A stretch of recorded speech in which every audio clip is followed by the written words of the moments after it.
നമസ്കാരം, ഏവർക്കും പാമ്പാടി വാർത്തയിലേക്ക് സ്വാഗതം. കോട്ടയം താഴത്തങ്ങാടി വള്ളംകളി നവംബർ 16. താഴത്തങ്ങാടിയിൽ നടക്കുന്ന ചാമ്പ്യൻസ് ബോട്ട് ലീഗിൽ നെഹ്റു ട്രോഫി ജലോത്സവ വിജയികളായ 9 ചുണ്ടൻ വള്ളങ്ങളും താഴത്തങ്ങാടി വള്ളംകളിയിൽ 15ലധികം ചെറുവള്ളങ്ങളും മത്സരിക്കും. CBL മത്സരത്തിനുള്ള അടിസ്ഥാന സൗകര്യങ്ങൾ വിനോദസഞ്ചാര വകുപ്പ് ഒരുക്കും.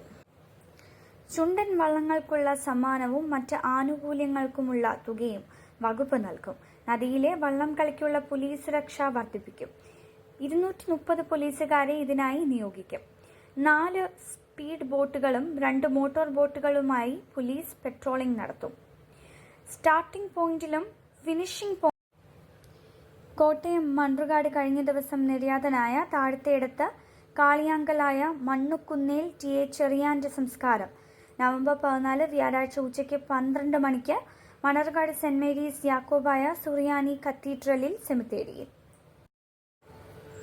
Puthuppally Vazhathara metals and granites ഉടമ ബേബി ചായൻ നിര്യാതനായി. മൃതദേഹം ഇന്ന് വൈകുന്നേരം 5 മണിക്ക് കളത്തിപ്പടിയിലുള്ള ഭവനത്തിൽ കൊണ്ടുവരുന്നതും നാളെ രാവിലെ 8 മണി മുതൽ ഉച്ചയ്ക്ക് 12:30 വരെ കോട്ടയം സെന്റ് ജോസഫ് കത്തീഡ്രൽ ഹാളിൽ പൊതുദർശനത്തിന് വയ്ക്കുന്നതും തുടർന്ന് തിരുവാർപ്പ് മർത്തശ്മുനി യാക്കോബായ സുറിയാനി പള്ളിയിൽ ഉച്ചകഴിഞ്ഞ് 2:30 ശുശ്രൂഷകൾക്ക് ശേഷം സംസ്കാരം നടത്തുന്നതുമാണ്.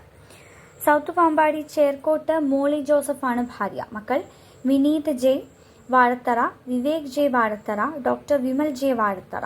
മരുമക്കൾ Mariya George Pazhukkunnel, Ann Paul മേക്കാം Kunnel.